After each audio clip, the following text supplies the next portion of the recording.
입니다. 지난 시간에 이제 알고리즘 개요와 시간 복잡도를 진행했었죠. 이어서 이번 시간에는 정렬을 진행해 보겠습니다. 지난 시간에 진행했던 것처럼 이번 정렬 파트도 편하게 시청하면서 여러 종류의 정렬이 어떻게 동작하는지를 이해하면서 따라오시면 좋을 것 같아요. 각 정렬의 코드 구현은 영상에 담겠지만 따로 코드를 해석하는 과정은 진행하지 않을 생각입니다. 이유는 동작 과정을 잘 이해했다면 코드 부분도 분명 쉽게 이해할 수 있을 거고요. 또 아직 비전공자분들에게는 코드 작성 및 해석까지는 조금 무리일 수도 있을 것 같아서 무리하지 않고 각 정렬의 동작 과정을 이해하는 것을 목표로 진행할 예정입니다. 그렇기 때문에 파이썬을 모르시는 분들도 그냥 정렬에 대해서 공부하고 싶으신 분들은 영상을 보셔도 좋을 것 같아요. 그러면 정렬 한번 시작해 보겠습니다. 자, 정렬입니다. 정렬은 이름 그대로 데이터를 특정 기준에 따라 순서대로 나열하는 것을 의미합니다. 이 특정 기준이라고 하는 거는 어떤 의미냐면 저희 오름차순 정렬을 한다 그러면 작은 수부터 큰 수로 이렇게 나열이 되는 걸 의미하겠죠. 이런 식으로 특정 기준에 따라 순서대로 나열하는 걸 정렬이라고 합니다. 우리는 그런데 정렬을 왜 배워야 되나요? 저는 항상 뭔가를 학습할 때 학습 동기가 매우 중요하다고 생각을 하거든요. 학습 동기가 있어야 내용을 받아들이려는 태도도 바뀌고 그러면서 집중도나 이해도가 올라간다고 생각을 하기 때문입니다. 그럼 우리가 정렬을 배워야 되는 이유, 일단 첫 번째는 정렬된 데이터는 검색과 탐색의 효율성을 올려준다. 저번 시간에 제가 예로 들었던 1부터 100까지 중에 제가 생각하는 숫자를 맞추는 게임 혹시 기억나시나요? 이 게임의 경우에는 저희가 절반씩 범위를 줄여나가기 때문에 시간 복잡도가 로그 n이었죠. 여기 밑지수는 2였습니다. 그런데 이 게임도 사실은 1부터 100까지 순서대로 정렬이 되어 있기 때문에 절반씩 정답의 범위를 줄여나갈 수 있는 거예요. 만약에 내가 랜덤하게 섞인 숫자 목록 5, 1, 6, 4, 7 이렇게 랜덤하게 섞인 숫자 목록에서 내가 생각한 숫자를 맞춰보라고 하면 어떻게 맞출까요? 그냥 찍어서 맞추는 방법밖에 없겠죠. 이렇듯 좀 정렬된 데이터는 검색과 탐색의 효율성을 향상시킬 수 있습니다. 그렇기 때문에 정렬을 배워야 되고요. 두 번째는 정렬을 학습함으로써 좀 기본적인 알고리즘이나 시간 복잡도의 이해를 향상시켜 주기 때문입니다. 알고리즘이나 시간 복잡도에 대한 이해가 향상되죠. 그래서 이 정렬은 알고리즘을 공부하고 있는 우리에게 아주 좋은 학습 컨텐츠가 됩니다. 그러면 오늘 배울 정렬을 한번 살펴볼까요? 오늘 배울 정렬은 5가지입니다. 제가 대표적인 정렬 5가지를 가져와 봤고요. 이거 외에도 카운팅 정렬이라던가 팀소트, 이거는 파이썬에서 채용하는 정렬 방식이고요. 이렇게 좀 여러가지 정렬이 있지만 오늘은 우선 이 5가지 정렬만 먼저 배워보도록 하겠습니다. 제가 이 5가지 정렬을 제 맥북에서 좀 랜덤 데이터로 한 5만 개 정도를 기준으로 해서 정렬을 돌려봤거든요. 근데 아래와 같은 시간이 나왔습니다. 되게 정렬마다 각 시간 차이가 많이 나죠. 특히 이 퀵 정렬은 이름 그대로 퀵, 아주 빠르게 1등으로 정렬을 한 걸 확인할 수 있습니다. 자, 그러면 이제 각 정렬마다 왜 이렇게 시간 차이가 나는지 한번 하나씩 알아보도록 하죠. 첫 번째로 배울 정렬은 버블 정렬입니다. 우선 버블 정렬은 가장 기초적이고 정렬을 배우지 않은 사람들에게 정렬을 해보라고 하면 가장 먼저 떠올리는 방법입니다. 정렬하는 방법은 서로 인접한 두 원소를 비교하고 순서가 올바르지 않으면 교환하는 방식으로 진행하는 거죠. 이렇게 한 줄로만 보면 조금 어려우니까 조금 자세한 진행 사항을 한번 보겠습니다. 정렬 과정입니다. 첫 번째로는 인접한 두 인자를 비교한 후에 순서에 맞게 교환을 한다. 해서 제가 예시를 간단하게 들면 2, 1, 3, 4라는 게 있었을 때 인접한 두 인자를 비교한 후에 2가 더 크기 때문에 1이랑 2의 위치를 바꾸는 거예요. 1, 2, 3, 4 이런 식으로요. 그 다음에 이 1번 과정을 첫 번째 원소부터 마지막 원소까지 진행을 합니다. 그러니까 지금 우리가 1이랑 2랑 2랑만 비교를 했지만 2랑 3도 비교하고 3이랑 4도 비교하는 겁니다. 이렇게 2번 과정이 마무리되면 가장 큰 원소가 맨 뒤에 정렬이 완료가 되겠죠. 이게 4번이. 그 다음에 이후에 정렬된 인자를, 그러니까 맨 뒤에 정렬한 인자를 제외한 나머지 인자에 대해서 이 1, 3번 과정을 반복하면 모든 인자가 정렬되면서 마무리가 됩니다. 사실 이렇게 글만 보면은 되게 이해하기가 어렵잖아요. 그래서 제가 동적 과정을 직접 공부하기 좋게 만들어 왔는데 한번 그걸 보면서 같이 진행해보면 좋을 것 같습니다. 한번 보시죠. 일단 앞으로 나오는 정렬의 예시는 모두 오름차순을 기준으로 하겠습니다. 다시 보면은 지금 9랑 5랑 처음에 비교를 하고 지금 9가 5보다 당연히 크겠죠. 그렇기 때문에 9랑 5를 위치를 교환하는 겁니다. 그 다음에 어떻게 비교를 해야 될까요? 그 다음에는 9랑 7을 비교하는 겁니다. 근데 9가 또 7보다 크죠? 그럼 위치를 교환하고 그 다음에 뭐랑 비교를 해야 될까요? 당연히 9랑 1을 비교해야 됩니다. 그럼 9는 또 1보다 크기 때문에 뒤로 한 칸 교환을 하고 9랑 4랑 비교를 했을 때 9가 더 크기 때문에 9를 맨 뒤로 보냈어요. 그럼 지금 마지막 교환을 끝내면서 9가 맨 뒤로 왔고 이 9는 결국 이 리스트에서 가장 큰 값이 될 겁니다. 그렇겠죠? 그렇게 이제 9는 정렬이 완료된 상태로 내비두는 겁니다. 그럼 그 다음에 어떻게 할까요? 다시 처음으로 돌아가서 5랑 7을 비교하는 겁니다. 그러면 5랑 7이랑 비교하면 이 위치가 제대로 됐나요? 네, 제대로 됐죠. 그러니까 굳이 교환을 하지 않습니다. 그래서 5는 내비두고 7이랑 1이랑 비교하면 또 7이 크니까 위치를 바꾸고 7이랑 4랑 비교하면 7이 크니까 위치를 바꿉니다. 그러면 7의 위치도 확정이 됐죠. 자, 이제 슬슬 패턴이 보이죠. 그 다음에 어떻게 될까요? 이제는 5랑 1이랑 위치를 바꿔야겠죠. 비교를 하고 위치를 바꿔야겠죠. 그래서 비교하면 5가 더 크니까 뒤로 가고 5랑 4랑 비교해도 5가 크니까 넘어가고 확정. 그 다음에 마지막 두 개 남았을 때 이 두 개를 비교하고 1이 4보다 작으니까 교환하지 않고 확정이 되는 겁니다. 이런 식으로 이제 버블 정렬처럼 서로 옆에 있는 인자들이 비교하면서 정렬이 이루어지는 걸 버블 정렬이라고 합니다. 이게 실제로 그림을 보니까 되게 이해하기가 쉽죠. 버블 정렬 정리 한번 들어가겠습니다. 버블 정렬은 우선 앞에서 말씀드렸다시피 간단하고 이해하기 쉬워서 기초 정렬 알고리즘의 개념과 원리를 이해하는데 유용하다. 그 다음에 버블 정렬이란 이름 자체도 이름 그대로 거품처럼 서로 위치가 교환되면서 정렬되기 때문에 버블 정렬이란 이름을 붙였고요.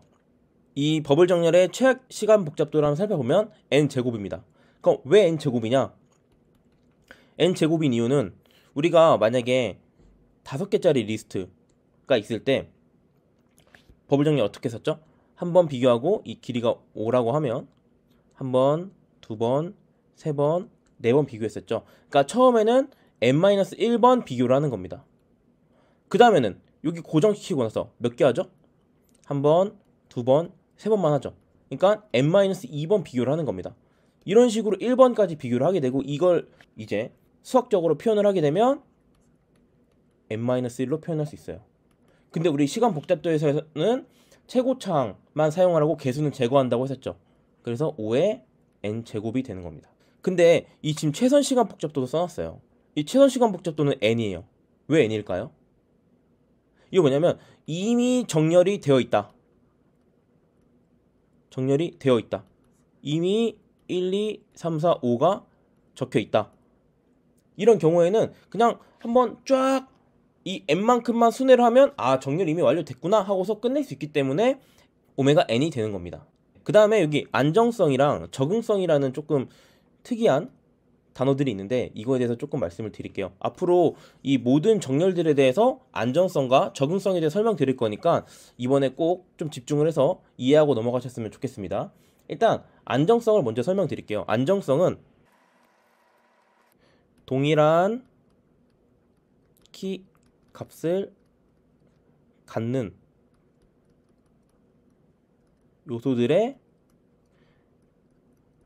상대적인 순서가 보존되는 걸 안정성이라고 합니다.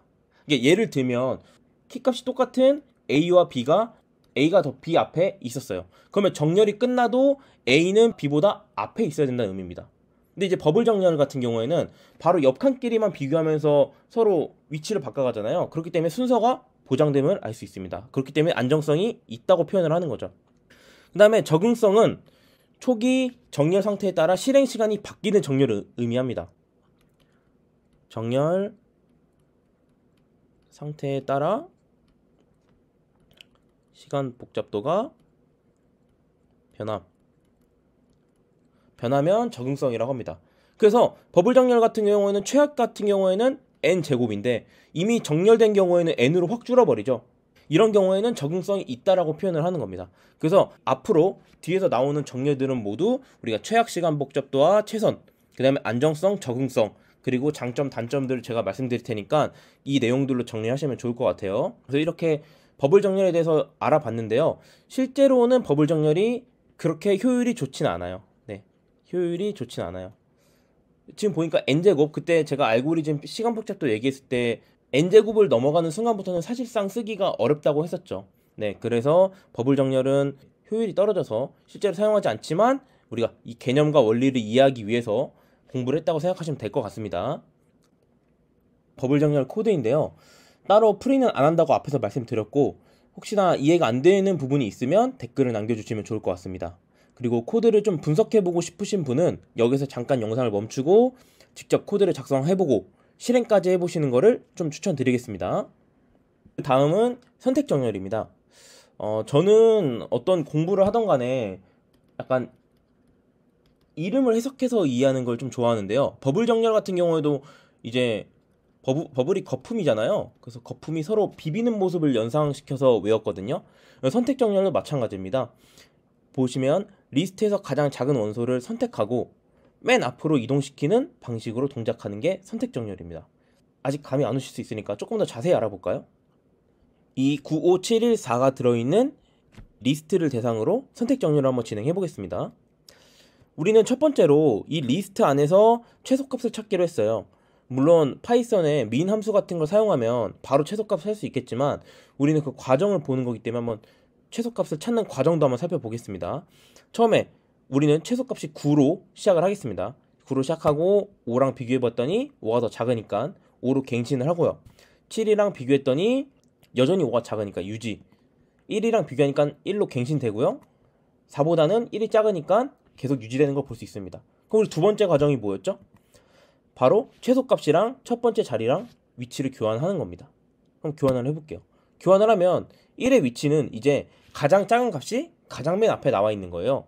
그러니까 이 친구는 결국 정렬이 완료됐다는 의미인 거죠. 1은 이제 정렬이 완료가 됐고 나머지 4개의 숫자에 대해서 최소값을 또 구하면 됩니다. 그래서 최소값을 맨 처음에 5 그대로 가다가 4로 갱신이 되죠. 그럼 어떻게 해야 되죠?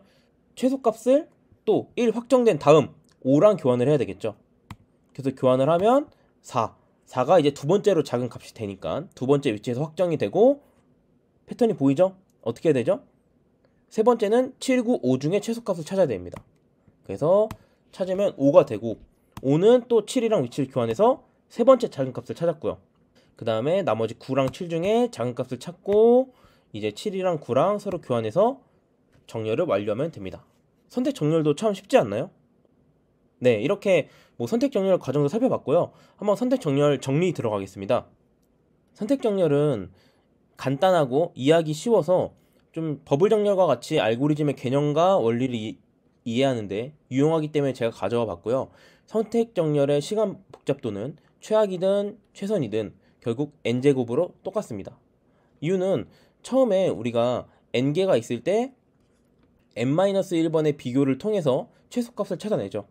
그리고 그 최소값을 첫 번째로 보내고 나머지에 대해서 또 n-2번의 비교를 통해서 두 번째 최소값을 찾습니다. 이런 식으로 쭉쭉쭉 1까지 더한 값을 우리 버블 정렬에서 똑같이 했었죠. 이에 n-1이 되고 이것은 곧 b고 n제곱으로 표현할 수 있습니다. 최선이 n제곱이라는 건 결국 이미 정렬이 되어 있다고 해도 최소값을 찾는 과정은 매번 진행해야 되기 때문에 적응성도 없고요. 네, 선택 정렬 같은 경우에는 지금 쭉 돌면서 최소값을 찾으면 그 친구를 맨 앞으로 보내잖아요. 그래서 순서에 맞춰서 교환하지 않기 때문에 안정성도 보장하지 못합니다. 그러면 버블 정렬보다 무조건 안 좋은 거 아닌가요? 라는 생각이 들겠죠. 선택 정렬의 장점도 당연히 존재합니다. 이 선택 정렬의 장점은 바로 교환 횟수가 적다는 거예요. 교환 횟수가 적다. 더블 정렬 같은 경우에는 우리가 이렇게 있을 때 비교해서 한번 교환하고 비교해서 교환하고 비교해서 교환하고 이 과정을 계속 반복해서 교환 횟수가 되게 많은데, 선택 정렬 같은 경우에는 쭉 비교하다가 마지막에 최소값과 첫 번째만 교환하는 거예요. 그래서 교환 횟수가 무조건 n-1번으로 고정되어 있습니다. 그래서 메모리 효율성이 굉장히 높아요. 물론 이것도 선택 정렬이 버블 정렬에 비해서만 장점이 있다는 얘기고, 실제로 선택 정렬도 효율성이 낮아서 사용하지는 않습니다. 네, 그래서 이렇게 정리를 할 수 있을 것 같고요. 여기 나와 있는 거는 선택 정렬 코드이고, 필요하신 분들은 또 멈춰서 정리하시면 될 것 같습니다. 다음은 삽입 정렬입니다. 삽입 정렬은 이제 리스트를 정렬, 미정렬 부분으로 나누고, 미정렬 부분의 원소 하나를 선택해서 정렬된 부분의 올바른 위치에 삽입하는 방식을 얘기합니다. 사실 이게 이해가 잘 안 되죠. 그래서 이거는 직접 동작 과정을 보는 게 훨씬 이해가 쉬우니까 한번 같이 보시죠. 네, 지금 95714 앞에랑 똑같은 리스트를 대상으로 삽입 정렬을 진행해 보겠습니다. 우선 첫 번째 원소는 정렬이 완료된 부분으로 놔둔다고 했습니다. 그 다음에 여기 나머지 부분은 미정렬된 상태로 놔두는 겁니다. 그리고 미정렬된 리스트에서 원소 한 개를 선택한 뒤에 이 정렬 완료된 리스트랑 하나씩 비교를 하는 겁니다. 한번 볼까요? 일단 미정렬된 부분에서 숫자 하나를 선택해요. 제일 앞에 있는 5를 하나 선택을 하는 겁니다. 그 다음에 이 5를 가지고 앞에 있는 정렬된 숫자와 비교를 하는 겁니다. 그럼 9랑 5랑 비교하면 뭐가 더 앞에 있어야겠죠? 5가 더 앞에 있어야겠죠? 그래서 두 숫자를 교환을 하는 겁니다. 그럼 일단 5랑 9는 제대로 위치가 제대로 되어 있으니까 정렬 완료 상태로 놔두고요. 그 다음에 이제 다시 미정렬된 부분 714에서 하나를 선택하는 겁니다. 그 다음에 다시 정렬된 부분에 있는 친구들과 비교를 하는 거예요. 9랑 비교할게요. 7은 9보다 앞에 있어야겠죠? 교환합니다. 그럼 7은 5보다 앞에 있어야 되나요? 아니죠. 7이 더 크죠? 그렇기 때문에 교환하지 않습니다. 그럼 7의 위치도 딱 정해졌어요. 그러니까 지금 우리는 5, 7, 9라는 세 개의 숫자의 정렬을 완료한 겁니다. 이런 식으로 여기 나머지 미정렬된 1과 4에서도 1을 선택해서 앞에 있는 9, 7, 5와 비교를 하는 겁니다. 그래서 9랑 비교했을 때 앞으로 교환하고, 1은 7보다도 앞에 있어야겠죠? 1은 5보다도 앞에 있어야 되기 때문에 1이 제일 앞으로 오게 되고요. 결국 그렇게 1의 위치도 정렬이 완료가 됩니다. 그 다음에 미정렬된 부분 아직 남았죠? 4를 선택하고 이 9751에서 4가 들어가야 될 부분에 삽입을 하는 겁니다. 그래서 4랑 9랑 비교를 했을 때 4가 더 작으니까 4가 더 앞으로 가고요. 7이랑 4도 교환을 하고 4랑 5도 교환을 하고, 4랑 1이랑 비교했을 때는 4가 뒤에 있는 게 맞죠? 그렇기 때문에 교환하지 않고 이렇게 정렬이 완료가 됩니다. 이런 식으로 미정렬된 영역에서 하나를 선택하고 정렬된 영역의 숫자들과 비교를 하면서 자기 자리를 찾아 들어가는 게 삽입 정렬입니다. 삽입 정렬도 되게 간단하죠? 네. 정리입니다. 일단 삽입 정렬은 대부분 정렬된 경우에 유용합니다. 그래서 이거는 최선 시간 복잡도 볼 때 한번 다시 살펴볼 거고요. 우선 최악 시간 복잡도부터 볼게요. 시간 복잡도가 n제곱이죠. n제곱인 이유가 뭘까요? 이거 최악의 경우를 한번 봅시다. 최악의 경우는 아무래도 5, 4, 3, 2, 1인 경우겠죠. 이 경우에는 이 5가 정렬됐다고 치면 이 4는 여기서 한 번 비교할 겁니다. 처음에는. 그래서 4, 5의 위치가 바뀌고 나서부터는 이 3은 4랑도 비교하고 5랑도 비교할 거예요. 그럼 두 번 비교했죠. 이런 식으로 2는 그러면 3, 4, 5랑 다 비교하겠죠. 3번이죠. 이런 식으로 늘어나서 n-1번까지 비교를 하는 겁니다. 앞에서 봤던 선택 정렬에 좀 반대로 그냥 진행될 뿐이에요. 그래서 결국 이 경우도 2에 n에 n-1이 되고 b고 n제곱이 되는 겁니다. 근데 왜 최선 시간 복잡도에서는 이제 오메가 n인가요? 라고 보면은 한번 정렬된 상태를 볼게요. 1, 2, 3, 4, 5 라고 했을 때 우리 맨 처음 거를 정렬된 상태로 놓는다고 했죠. 그 다음에 2를 1이랑 비교했을 때 바로 2는 1 뒤에가 맞죠? 그러니까 바로 정렬 완료입니다. 한 번. 3은 2랑 비교했더니 바로 뒤에 있네? 한 번. 4도 한 번. 5도 한 번. 결국 n번만 순회하면, 이미 대부분이 정렬된 경우에는 n번만 순회하면 된다는 거예요. 그렇기 때문에 이 삽입정렬은 대부분의 정렬된 경우에 유용합니다. 또 바로 이 옆 친구들이랑 비교하기 때문에 안정성도 존재하고요. 위에서 보이듯이 최악 시간 복잡도가 n제곱이지만 정렬된 경우에는 n으로 줄이기 때문에 적응성도 존재합니다. 그래서 삽입정렬은 진짜 이 대부분 정렬된 경우에는 퀵소트보다 빨라요. 그래서 제일 빠른 케이스고, 네, 파이썬에서도 이제 이 팀소트라는 게 있는데, 이 팀소트는 네, 이제 이 삽입정렬과 뒤에서 배울 병합정렬을 합친 부분인데, 이런 식으로 실제에서도 이제 사용될 정도로 특정 부분에서는 유용한 정렬이다, 네, 라고 생각할 수 있을 것 같아요. 삽입정렬 코드고요. 뭐 이 부분도 이제 조금 연습해 보실 분들은 화면 멈춰 놓고서 연습하시는 거 추천드리겠습니다. 그래서 네 번째, 병합정렬입니다. 네, 병합정렬도 꽤 중요하기 때문에 한번 같이 살펴보시죠. 이 병합정렬은 주어진 배열을 반으로 나눈 후에 각각을 정렬하고 정렬된 부분을 병합하면서 정렬입니다. 지금 제가 밑줄 그어놓은 이 세 개가 제일 중요해요. 반으로 나누고 그 나눈 것들을 각각 정렬하고 정렬된 부분을 병합하면서 정렬한다. 이 세 가지만 기억하시면 네, 충분히 쉽게 이해하실 수 있을 것 같습니다. 그럼 이것도 만들어 놓은 정렬 과정 함께 보시죠. 아까보다 좀 더 긴 리스트로 시작을 할 거고요. 저희가 첫 번째로 뭘 해야 된다고 했었죠? 일단 주어진 배열을 반으로 나눈다. 근데 이 과정을 더 이상 나눌 수 없을 때까지 반씩 나눕니다. 그래서 처음에 이렇게 길게 있었던 8개를 4개, 4개로 쪼개고, 그 다음에 2개, 2개로 쪼개고, 마지막 나눌 수 없을 때까지 한 개 한 개씩 쪼갭니다. 그 다음이 뭐였죠? 나눈 부분을 각각 정렬하고 병합한다. 그러면 일단 나눈 부분을 각각 정렬한다 부분을 한번 보겠습니다. 어떻게 정렬하냐? 이 정렬하려면은 임시 공간이 필요해요. 그래서 이 비교하는 리스트 한 개 한 개짜리 비교하니까 2개짜리에 이 두 비교하는 리스트에 한 만큼의 임시 공간을 만들고 두 리스트를 비교해서 작은 수를 순서대로 집어넣으면 돼요. 그럼 5랑 9랑 비교하면 뭐가 작죠?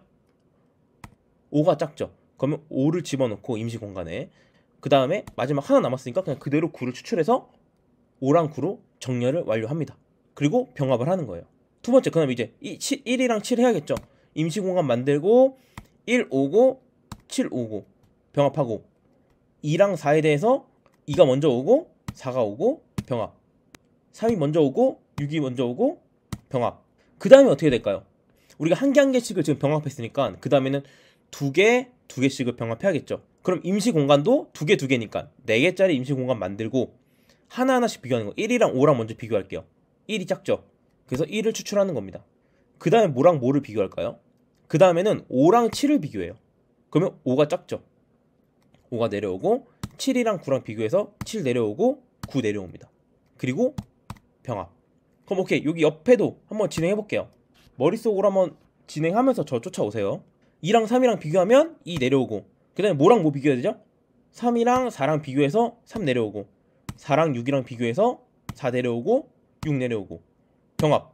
그 다음에 뭐 해야 될까요? 패턴 보이죠?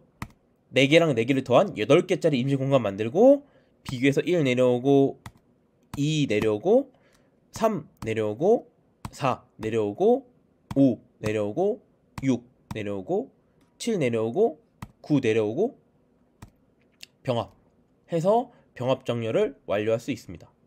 되게 간단하죠? 나누고 정렬하고 병합한다. 이 세 개만 기억하면 병합 정렬은 아주 손쉽게 할 수 있습니다. 병합 정렬 정리 들어가겠습니다. 일단 병합 정리는 큰 데이터셋을 정렬할 때 유용합니다. 왜일까요?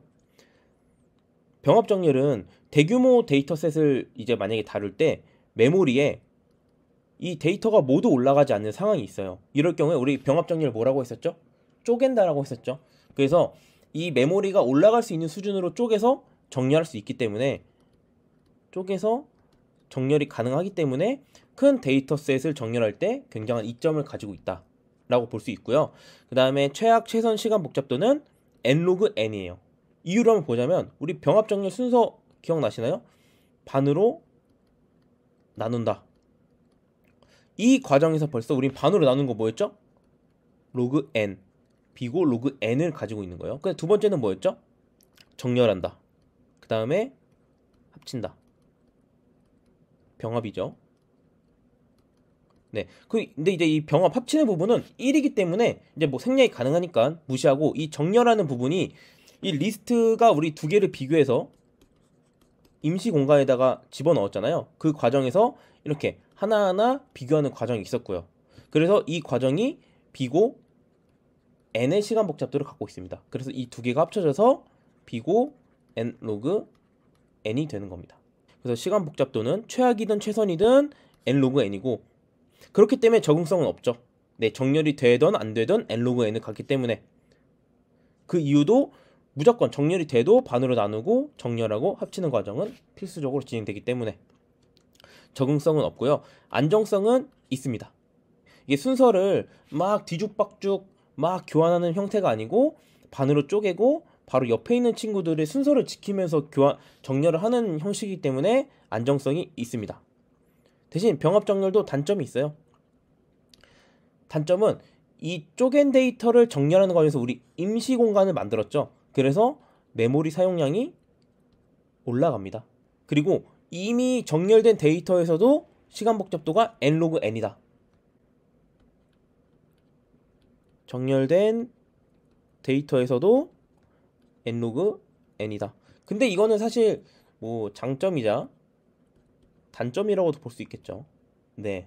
그래서 병합 정렬 한번 알아봤고요. 아까 말한 팀소트 같은 경우에서도 이제 큰 데이터셋일 경우에는 병합 정렬을 이용해서 정렬을 진행하고 있습니다. 그래서 궁금하신 분들은 팀소트도 찾아보면 재미있을 거예요. 지금 배운 것들을 기반으로 하는 내용이기 때문에 네, 한번 찾아보시면 좋을 것 같고, 병합 정렬 코드입니다. 이건 조금 복잡하죠. 이 부분은 제기를 조금 배워야지 코드 이해가 되실 거예요. 그래서 제가 다음 시간에는 제기를 진행할 거기 때문에 제기를 공부하지 않으신 분들은 다음 수업을 듣고 이쪽 코드를 살펴보시면 좋을 것 같고, 나 제기 좀 아는데 하시는 분들 한번 코드 분석해서 진행해 보시면 좋을 것 같습니다.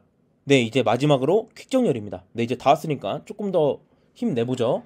네, 그래서 퀵 정렬은 일단 정렬들 중에서도 평균적으로 가장 속도가 빠르다.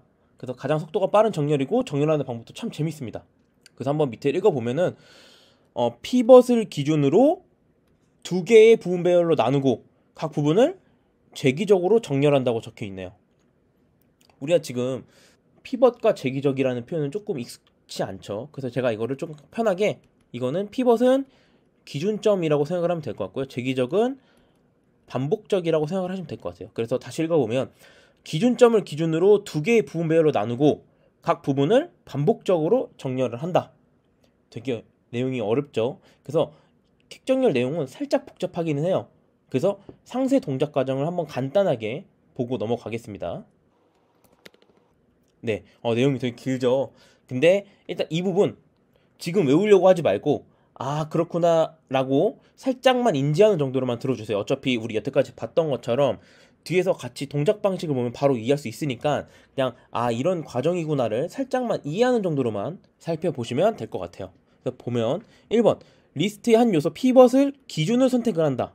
그래서 처음이나 중간이나 마지막 값 중에 하나를 선택을 해야 됩니다. 여기서 제가 하나 뭐 말씀을 드리자면, 저는 이 중간 값을 선택하는 동작 과정을 설명드릴 거예요. 그리고 이 퀵 정렬은 이 처음이냐 마지막이냐에 따라서 되게 다양하게 구현이 될 수 있고 다양한 코드로도 이제 만들어지기 때문에 제가 지금 설명드리는 동작 과정이 꼭 무조건 정답은 아니지만, 네 그냥 참고 정도로 아 이런 식으로 퀵 정렬을 동작하는구나 로만 이해하시면 될 것 같아요. 네, 그래서 뭐 챗 GPT나 뭐 다른 블로그 글을 봐서 제 코드랑 다르다고 해서 아 이건 틀렸네 저건 틀렸네 이게 맞네 이렇게 하실 필요 전혀 없습니다. 네, 다양한 방식이 있는 거예요. 이 전체적인 동작 과정 이 플로우만 똑같으면 네, 퀵 정렬이라고 하는 겁니다. 마저 읽어볼게요. 우선 피벗을 기준으로 피벗보다 작은 요소는 왼쪽, 큰 요소는 오른쪽으로 옮긴다. 예를 들면 이렇게 리스트가 있을 때 이 3을 피벗으로 기준으로 정했을 때 왼쪽에는 3보다 작은 친구, 오른쪽에는 큰 친구들이 와야 된다는 거예요. 오케이, 그럼 이거를 어떻게 옮기냐 보면은 로우는 가장 왼쪽에서 시작하고 하이는 가장 오른쪽에서 시작한다. 그럼 이게 로우고 이게 하이가 되겠네요. 그리고 로우는 오른쪽으로 이동하면서 피벗보다 크거나 같은 수에서 멈춘다. 그러니까 이게 결국 무슨 소리냐, 여기 있어서는 안 되는 친구를 선정한다 생각하면 될 것 같아요. 그럼 처음에 로우 이 5 여기 있어도 되는 친구인가요? 여기 있으면 안 돼요. 이 5는 오른쪽 가야 돼요. 그러니까 로우 여기 고정. 하이도 똑같이 왼쪽으로 이동하면서 피벗보다 작거나 같은 수에서 멈춘다. 1. 이 친구도 여기 있으면 안 돼요. 그래서 하이도 여기 멈추는 거예요. 그 다음에 로우 하이가 엇갈리면 중단하고, 아니라면, 지금 엇갈리진 않았죠? 엇갈리지 않았다면 데이터를 서로 교환한 후 서로 오른쪽 왼쪽으로 이동한다. 그래서 두 개를 교환하면 지금 1, 4, 3, 2, 5가 되겠죠. 그러면서 이 1과 5는 이 피벗 3을 기준으로 올바른 위치에 정렬이 된 겁니다. 그래서 이 과정을 반복하는 게 퀵 정렬이에요. 그래서 이거는 지금 간단하게 제가 보여드린 거고, 한번 앞에서처럼 그림을 보면서 제대로 한번 이해를 해보죠. 이번에도 조금 긴 리스트를 가져왔는데요. 한번 살펴보시죠. 처음에 저는 가운데를 피벗으로 설정한다고 했었죠. 그래서 리스트에 가운데를 피벗으로 설정을 하겠습니다. 그 다음에 과정이 뭐였죠? 가장 맨 왼쪽과 오른쪽을 로우와 하이로 놓는다. 그 다음에 기억나시나요? 각자 이 위치에서 놓여선 안 되는 친구들을 찾아야 되는 거예요. 그럼 이 로우는 첫 번째에서 바로 찾아버렸죠. 7. 이 친구는 이 피벗의 기준으로 오른쪽에 있어야 되는 친구잖아요. 그래서 로우는 여기 고정이 되는 겁니다. 근데 하이 볼게요. 하이 보면 8 제대로 된 위치에 있죠. 그래서 하이는 왼쪽으로 항상 갑니다. 그리고 8은 올바른 위치에 있는 거예요. 그럼 1은 지금 오른쪽에 있는 게 맞나요? 이 친구도 지금 위치 잘못됐죠. 왼쪽으로 가야 되죠. 그럼 하이도 지금 고정이 되는 겁니다. 고정이 됐고 서로 지금 위치하면 안 되는 친구들을 찾았어요. 그럼 이제 뭐 해야 된다? 교환을 해야 된다. 그리고 교환을 완료했어요. 그럼 교환을 완료했기 때문에 이 친구들은 이제 고정시키고, 고정된 친구들 왼쪽 편, 오른쪽 편으로 이동해서 다시 올바른 숫자들이 있는지를 확인하는 겁니다. 그럼 5부터 볼까요? 5 여기 있어도 되나요? 있어도 되죠. 그러니까 한 칸 넘어가서 9 여기 있어도 되나요? 안 되죠. 그러니까 9 고정하고, 4는 여기 있어도 되나요? 4도 여기 있으면 안 되죠. 4도 왼쪽에 있어야 되죠. 그러니까 뭐 해야 된다? 다시 로우랑 하이 값을 교환을 한다. 교환 다 한 다음에 뭐 했죠? 바로 옆으로 왼쪽 오른쪽으로 이동을 했죠. 교환 완료하고 로우 하이를 같은 쪽으로 이동을 하는 겁니다. 여기서 같은 값을 만나도 교환하는 작업을 진행을 해줘요. 이게 뭐 6과 6이 교환하는 게 의미가 있냐라고 하면은 의미가 없는 작업이지만, 이게 분할하는 과정에서도 정확히 작동하도록 보장하기 위해서 진행합니다. 이게 결국 무슨 얘기냐면, 뭐 같은 값이 리스트에 여러 개 있을 경우에도 있잖아요. 이럴 경우에 좀 균형 잡힌 분할을 이루어지게 하는 의미도 있다는 겁니다. 그래서 이렇게 교환을 하고 나서 그 다음에 뭐 한다 했죠? 또 좌우로 한 칸씩 간다고 했었죠. 한 칸씩 가면 하이랑 로우가 교차했죠. 우리 교차하면 여기서 이제 정렬은 중단하는 겁니다. 이 하이와 로우가 교차했다는 건 이 피벗을 기준으로 왼쪽에는 작은 수, 오른쪽에는 큰 수가 정렬됐다는 의미를 갖고 있기 때문에 여기서 정렬은 그만두는 겁니다. 그럼 이제 6 위치는 정해져 있고, 이제 아까 말씀드렸죠. 이 정렬된 6을 피벗의 기준으로 왼쪽 리스트에 대해서 정렬을 또 진행하고, 오른쪽 리스트에 대해서 정렬을 또 진행을 해야 되는 거예요. 그래서 이렇게 3등분으로 나누고 다시 이 1, 5, 4에 대해서 정렬을 한번 진행해 볼게요. 그럼 어떻게 될까요? 5를 피벗으로 정하고 로우와 하이를 첫 번째와 오른쪽으로 놓는 거예요. 그 다음에 어떤 거였죠? 왼쪽에 작은 값, 오른쪽에 큰 값을 넣어야 된다. 그럼 1은 있어도 되는 자리일까요? 네, 있어도 되죠. 그래서 로우가 한 칸 옆으로 갔더니 5 피벗이랑 동일한 값이기 때문에 여기 고정시키는 거예요. 아까 전에 6에서도 같은 값일 때도 교환을 한번 했었죠. 그거 생각하시면 돼요. 그 다음에 하이는 4는 왼쪽에 있어야 되죠. 그렇기 때문에 하이 6이 고정이에요. 그 다음에 둘 다 있으면 안 될 자리의 애들을 찾았기 때문에 4와 5를 교환하는 겁니다. 그럼 교환이 완료됐고, 원래 이 자리에 뭐뭐 있었죠? 오른쪽이 하이고 로우였죠. 근데 교환한 다음에는 서로 왼쪽 오른쪽 이동한다. 이동하면 하이랑 로우가 교차하죠. 그러면 정렬이 끝나는 거예요. 그럼 또 5는 고정됐으니까 1이랑 4를 앞에서 했던 과정대로 동일하게 진행을 하면 됩니다. 한번 여기 옆에 9, 7, 8도 볼게요. 이 동일한 과정은 9, 7, 8에서 제가 자세히 또 설명드릴 거니까 넘어가 볼게요. 이 9, 7, 8 이 부분은 1, 4, 5를 했던 것처럼 7 피벗 정하고 9랑 8에 로우 하이 놓습니다. 9 여기 7 왼쪽에 있으면 안 되죠. 오른쪽으로 가야 되죠. 그러니까 로우는 9에 고정을 합니다. 하이는 8 7 오른쪽에 있어도 되죠. 그러니까 왼쪽으로 이동하고 7 동일한 값 만났으니까 고정, 그리고 로우랑 하이는 서로 교환. 그 다음에 교환을 한 다음에는 이 로우랑 하이의 위치가 서로 좌우로 움직여야 되니까 움직이게 되고 하이랑 로우가 교차됐죠? 그러면 정렬은 끝! 그럼 아까 생략했던 9, 8에 대해서 또 진행해 볼게요. 이 9랑 8 가운데 저는 9라고 하겠습니다. 피벗으로 놓고 로우랑 하이는 첫 번째랑 마지막이라고 했어요. 그러면 로우는 동일한 값이니까 고정, 하이는 오른쪽에 8 있어도 되나요? 있으면 안 되죠. 8은 왼쪽에 있어야 되죠. 그러니까 하이도 고정. 그러면 두 개 위치를 교환하고 이 로우랑 하이도 서로 왼쪽 오른쪽 이동해서 교차했고 정렬 종료입니다. 그럼 그때부터는 이 값들이 합쳐지면서 정렬이 되는 거예요. 이 전체 리스트가 합쳐져서 1, 4, 5, 6, 7, 8, 9로 딱 정렬이 되는 겁니다. 이게 퀵 정렬이에요. 되게 복잡해 보이지만 네, 복잡한 건 맞고요. 그래도 이 제가 방금 그림으로 순서대로 진행한 걸 보시면 충분히 이해하실 수 있는 난이도니까 네, 헷갈리시다면 여러 번 반복해서 보시는 거 추천드릴게요. 퀵 정렬은 이제 제가 말씀드렸던 것처럼 평균적으로 매우 빠르고 메모리 효율이 아주 좋아요. 그 병합 정렬이랑 다르게 우리 임시 공간을 활용하지 않죠.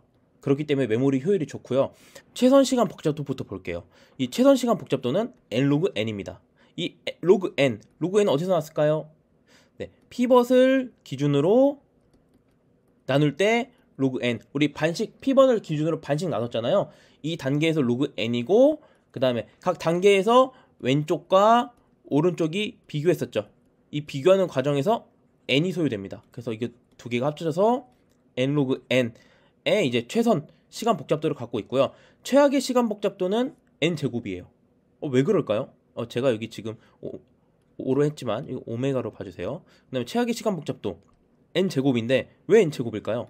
한번 정렬이 안 되어 있는 퀵 정렬을 볼게요. 그 다음 피벗은 자유롭게 정할 수 있겠죠. 그래서 제가 기준을 이 5로 잡아볼게요. 5를 기준으로 잡았어요.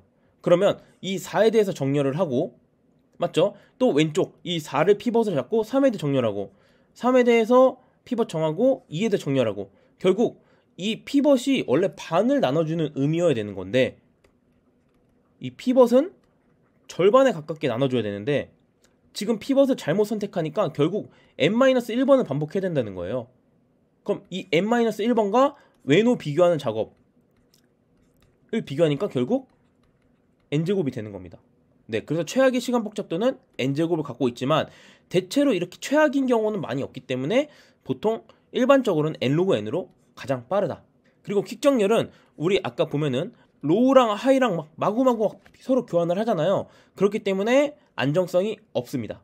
그리고 적응성은 어떻게 보면은 최악에 비해서 최선 시간 복잡도가 줄어들었으니까 있다고도 표현하지만 일반적으로는 적응성이 없다고 봅니다. 네, 일반적으로는 없다고 보고요. 결국 퀵 정렬은 되게 안 좋은 거 아닌가요? 라고 할 수 있겠지만 이 아까 제가 처음에 피벗 설정할 때 처음, 중간, 끝에서 어떤 걸 고르냐에 따라 성능이 굉장히 많이 바뀌고요. 일반적으로는 제가 오늘 설명드린 이 중간값을 고르는 게 가장 평균적인 성능을 보장합니다. 그래서 이렇게 퀵 정렬 마무리했고요. 다음에 퀵 정렬 코드 한번 보시면 네, 퀵 정렬 코드도 좀 복잡해요. 죄기적인 부분이 좀 들어가 있어서 이 병합 정렬이랑 되게 코드가 유사하거든요. 그래서 재기를 안 배우셨다면 조금 재기 학습하고 다시 돌아와서 복습하시고 만약에 재기 아시는 분들은 한번 멈춰서 코드 한번 분석해 보시는 거 추천드릴게요. 앞에서 제가 진행한 과정을 그대로 구현한 코드니까 아마 분석하는데 큰 어려움을 겪지 않을 거라고 생각을 합니다. 네, 그래서 오늘 기본적이지만 필수적인 5가지 정렬에 대해서 진행해 봤는데요. 어떤가요? 생각보다 재밌지 않았나요? 이게 오늘 배운 정렬들은 알고리즘을 공부했다면 기본적으로 알아야 하는 내용들이고요. 퀵 정렬 같은 경우에는 면접에서도 종종 물어보는 경우가 있으니까 꼭 동작 과정을 이해하셨으면 좋겠습니다. 코드 구현까지는 아니어도 동작 방식은 꼭 기억하셨으면 좋겠어요. 오늘 긴 내용 듣느라 고생 많으셨고요. 궁금한 점이 있으면 댓글로 남겨주시면 좋을 것 같습니다. 다음 영상에서는 재기 호출에 대해서 한번 진행을 해보려고 해요. 앞에서 병합 정렬이랑 퀵 정렬 계속 재기가 필요했었는데 몰라서 못하신 분들은 다음 영상 보시면 좋을 것 같고요. 이 재기 호출 부분은 굉장히 중요한 부분이에요. 비전공자분들이 굉장히 어려워하는 부분이기도 하고요. 그래서 이 부분을 알지 못하면 앞으로도 뒤에서 나오는 수많은 알고리즘을 풀 수 없는 그 정도의 난이도를 가진 파트입니다. 그래서 다음 영상 꼭 시청해 주시고 오늘 좀 진행한 정렬이 도움이 되셨으면 좋아요와 댓글 그리고 구독 부탁드리겠습니다. 그럼 다음 영상에서 뵙겠습니다. 고생하셨습니다.